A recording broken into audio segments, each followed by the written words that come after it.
जैसा कि तुम कह रही हो, उसे परेशान मत करो। वो जैसा करता है उसे वैसा ही करने दो, और जो कुछ उसने मेरे साथ किया वो मैं भूल जाऊं आराम से।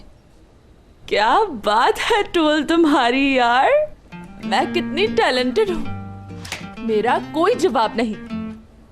मैं ड्रेस की बात नहीं कर रही टूअल, मैं अपनी और मुराद की बात कर रही हूँ। हाँ,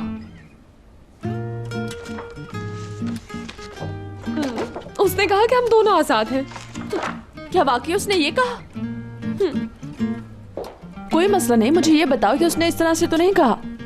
हाँ, आज से आजाद हैं हम दोनों।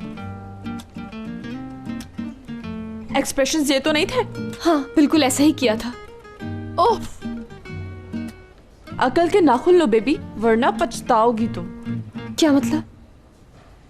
मतलब बिल्कुल साफ है। लड़की, तुम्हें मुराद का मालूम है कि जब वो आजाद होता है तो किस तरह जिंदगी गुजारता है? नहीं, मुझे नहीं मालूम कैसे जिंदगी गुजारता है वो। You have no idea। बेचारी मेरी मासूम दुल्हन। ये थोड़ा मेरी सोच से हटकर था। अरे टूल, पागल हो, कैसी बातें करी हो? हाँ टूअल, पहेलियां नहीं बुझाओ, सच सच बताओ।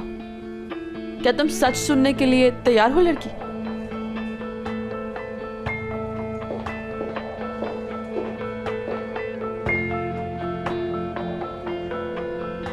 हयात, मुराद एक बासूल आदमी है, ओके? अपना सारा काम जैसे ही 3 बजते हैं खत्म कर देता है।